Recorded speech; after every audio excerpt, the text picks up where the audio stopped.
Human trafficking experts say it rarely starts with a stranger abduction. We look into the extraordinary claim making the rounds on social media and TV that there's a human trafficking gang at the airport. Only 10% of Denver's rentals are compliant with the new licensing program. The city says, yep, that's okay for now. A warning about how many of Colorado's teachers are ready to quit over politics. Answering more of your questions about what's within your control to bring down sky-high Excel bills. And it's the great cleanup after the stock show. I've just seen 15-foot tall mounds. I don't know how many pounds of dirt that is. You can't build a farm in the middle of the city and just leave it there. Got to pick up after yourself, and fast. That's tonight on Next. Colorado's experts on human trafficking are raising serious questions about a shocking claim that a human trafficking ring tried to abduct a woman at Denver International Airport. The claim moved from social media onto 2 local news stations, including one here in Denver. I just really want to use this event that happened to me as a way to spread awareness and hopefully prevent it from happening in the future. Madison Herman of Ohio claims to have been the victim of an attempted abduction by a gang of human traffickers at Denver International Airport. She says a bartender drugged her. A woman approached her suspiciously. 3 men then bought tickets for her flight to Cleveland and acted strangely around her on the plane. She even suspects a flight attendant was in on it. She wrote on Facebook, quote, "They had something set up behind me, and the man beside me was controlling it with his phone." Herman says she told another flight attendant and got off the flight safely. She says a blood test found an anti-anxiety medication that can cause drowsiness, a drug she doesn't take. She says she was targeted because she was using crutches. She claims she was injured by the COVID vaccine. I never thought I would be a victim. In Herman's Facebook post, she's wearing a shirt from Operation Underground Railroad, a controversial anti-sex trafficking group known for its undercover stings. Herman says she learned about their work on Facebook. I really liked what they're doing and how they're trying to spread awareness. Several experts on human trafficking in Colorado said that stranger abductions are rare and that the sensationalized depiction of human trafficking complicates their work. That's really more common myth that we see about human trafficking that make a really good Hollywood movie, but not really the reality of human trafficking.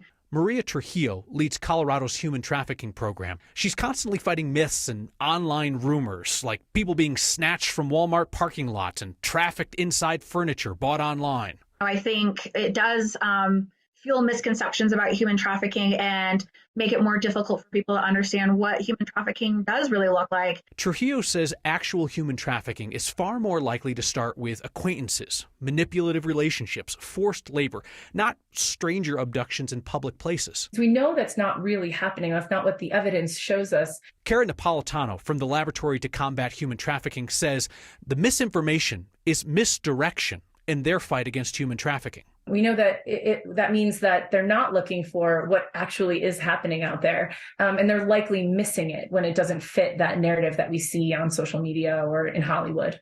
DIA says Herman called the airport 2 days after her flight and was referred to the FBI, which declined to say if it's investigating. Herman says the FBI told her it is investigating, and she stands by her account of an alleged human trafficking ring operating out of DIA. I don't care what anyone else thinks. I know what happened to me. But it is a thing, and people do need to be aware. If you or someone that you know needs help, you want to report a suspected human trafficking incident, Colorado's human trafficking hotline is 866-455-5075. You can text the number 720-999-9724.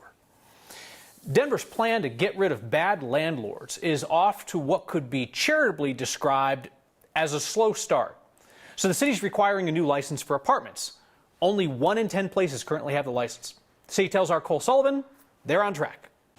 Old and new, house and high rise. When you consider the scale, you can understand why Denver calls it the largest license expansion in the city's history. We're not where we need to be. And why the city still has a long way to go. As of January 1st, every apartment building must be licensed to make sure living conditions inside meet a bare minimum. We're not talking about granite countertops. What we're talking about is we're looking for making sure there's running water, functioning heater, not broken windows, no black mold, no pests. Just basically the minimal housing standards that everyone should expect when they spend thousands of dollars for a rental property. Eric Escudero with the city says of the estimated 25,000 multi-unit properties required to have this license as of the first of the year, the city has approved just over 2,000. And I just think there's a lack of knowledge out there, particularly among smaller operators, that it's a requirement. The Apartment Association of Metro Denver also blames a shortage of inspectors. It's up to the landlords to hire their own. So there's this huge pinch point and backlog of people unable to get licensed because they can't get their units timely inspected. And that'll work out over time, of course, but it's been a real problem with the implementation of that ordinance. The city lists 35 people who can give properties a green light for the license. The city spokesperson agrees with time, the backlog of properties will start to clear. And then once strong enforcement begins, we also believe that will trickle up the compliance rate for this licensing requirement in Denver. By licensing all these apartments, the city is also collecting a whole bunch of data about them. It says, for example, 90% of units licensed so far ban smoking inside. Only 16% of landlords pay for all a tenant's utilities. So there's this thought that somewhere down the line they're going to drop the hammer of enforcement, but it wouldn't really be fair to do that while the inspection backlog is going on. Right, and they say they're focused on education right now. They say that they've heard that inspections are going okay.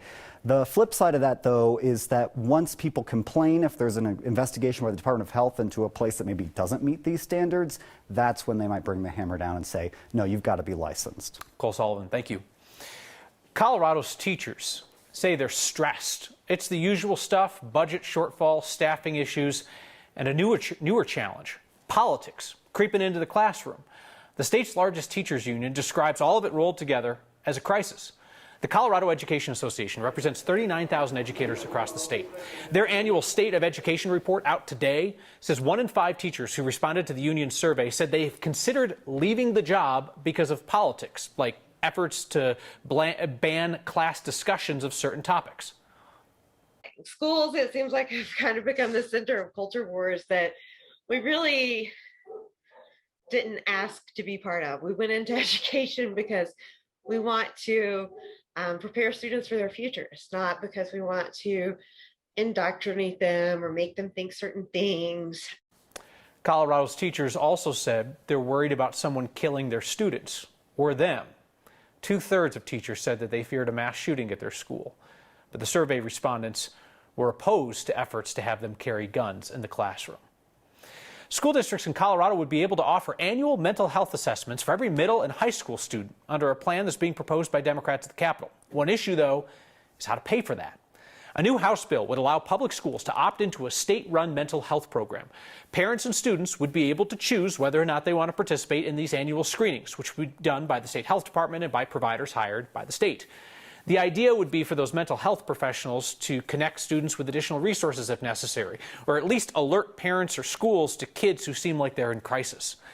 We've talked here about Colorado schools and their shortage of mental health professionals, especially in rural districts.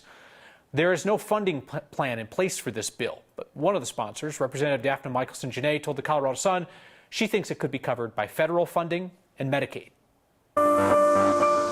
Your XL Energy questions are lighting up our inbox every night. No joke, hundreds of them. Ann Collins Smith in Aurora has our next question. I wanted to know what would be the best rate. How much does it cost if I stay on flat rate? Or how much does it cost if I use time of use billing? And our Marshall Zellinger is back on the XL beat getting you the answer. This is helpful for anyone who currently pays their electricity based on time of use. That's the new clock Excel created, making mid-peak energy slightly more expensive on weekdays from 1 to 3 p.m. On-peak energy most expensive on weekdays from 3 to 7 p.m. And off-peak energy is least expensive all other times, including weekends and holidays. The alternative is to opt out and pay a flat rate 24 hours a day. To do the math equation and figure out what's best for you, get your Excel electric bill. We'll be focusing on the meter reading information. It's at the top of your electricity bill. You don't need to remember these calculations. We'll put them on 9news.com. Take your mid-peak energy number and multiply it by 0.15205. That basically means 15 cents per kilowatt hour. Multiply your on-peak energy by 0.18811. Multiply your off-peak energy number by 0.11599. Add those three numbers together, and that's more or less your time of use rate. That calculation includes most of these line items, except it does not include your service and facility charge, the franchise fee, or any taxes. Now, let's calculate what your bill would be as a flat rate. Go back to the top of your bill, and we only need the total energy number. Multiply that by 0.13033, about 13 cents per kilowatt hour, and that's more or less your flat rate cost. In this example, this customer saved $2.21 by being on time of use. 221. On our website right now, which is better, flat rate or time of use? You can go to the website on 9news.com and type in some numbers. I want to give a quick example. Let's say you use a lot of on-peak energy, 200 kilowatt hours, and I think I said like 250 here. So for this example, 50 mid-peak, 200 on-peak, 250 off-peak for a total of 500, and our calculator over here says with the flat rate, you are $65 versus the time of use, 74. So it really is beneficial for people who are just cranking it in the wintertime between 3 and 7 p.m. I will note real quickly, in the summertime, it's a very large, drastic difference from 3 to 7 p.m. where you're paying bonkers more, almost twice as much as the flat rate. Is it possible, Marshall, for something to make me smarter and dumber at the same time? Math. That made me smarter and dumber. Okay, here, real question though, serious question though. Could somebody try to game the system by like flipping back and forth between the rates throughout the year? No, Anne, who called us with the question, she's going to switch or had switched to flat rate, and she's stuck on it for a year. You can't go back and forth. You're stuck on flat rate for 1 year once you say you want to do it. Excel recommends waiting for a year's worth of data and calculate this over 12 different bills before you make a decision. Every day, Marshall now is like, ring-a-ling, Excel, and they're like, aw, man, you again? But keep those questions coming. Thank you, Marshall. Denver's April ballot gets even more crowded. Not another mayoral candidate, thank goodness. It's a vote to end all votes on whether to develop the enormous open space of the Park Hill Golf Course. And we have the dirt on the stock show dirt. They got to clear it out fast for the next event. Where's it go? Secret location. No, really.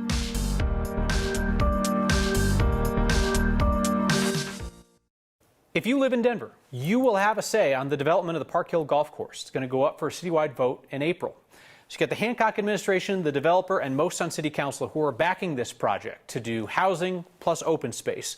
Opponents say the city's caved to the developer and that the ballot measure is worded in a misleading way. City Council last night voted to refer that question to the ballot. What it technically does is lift the limitations for the use of the site. The golf course is currently under conservation easement. They can't develop it until that's lifted. In April, voters will decide whether or not to lift those restrictions and pave the way for the project. City Council also approved a funding mechanism for the redevelopment. If voters give the go-ahead, the project would be funded in part by 5 metro districts. That's the deal where people who live in the area pay additional taxes or fees that go toward infrastructure. Republican Congressman Doug Lamborn has settled a lawsuit with a staffer who claims that Lamborn's office had a lax approach to COVID safety early in the pandemic. It's the same lawsuit that made a bunch of claims that Lamborn and his family used taxpayer-paid staff improperly. Details of the settlement were not released. Brandon Pope is this former staffer. He says he was fired because he spoke out about what he said was the congressman's reckless and dangerous approach to COVID. Our partners at Colorado Politics report other allegations of the lawsuit are still under investigation by the House Committee on Ethics. The lawsuit says Lamborn had staffers perform personal tasks for his family and let his son live rent-free in the Capitol basement.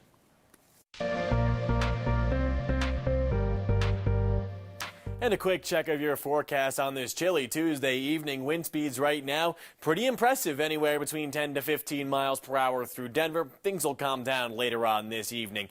Currently, though, as I said, pretty chilly out there. Temperatures in the upper teens and lower 20s. 29 degrees, though, in Colorado Springs.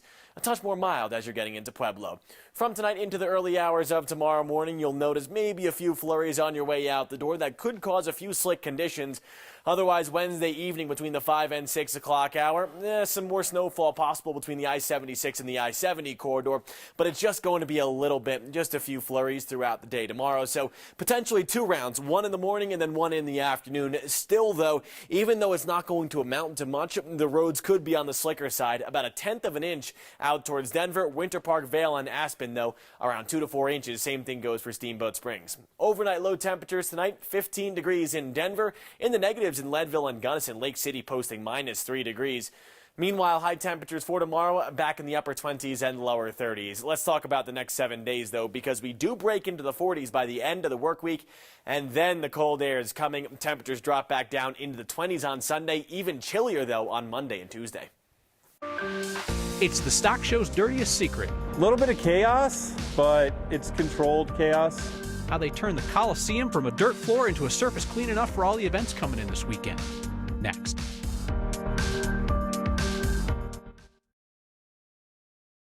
The National Western Stock Show is, in its essence, an enormous temporary farm.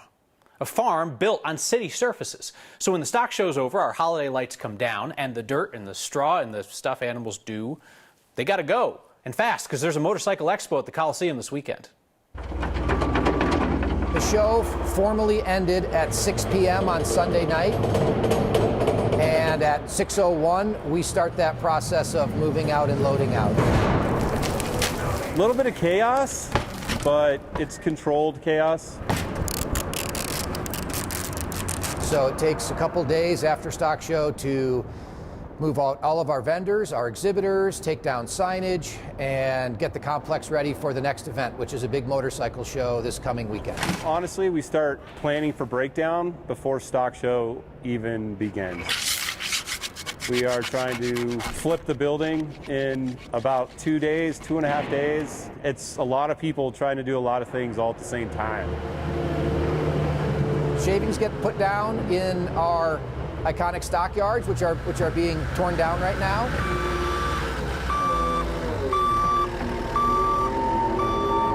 The dirt that is used for the rodeo, which a lot of people want to use, that is the same dirt used year after year. So we store it in one of our parking lots, and we cover it to maintain the moisture. It takes over many years.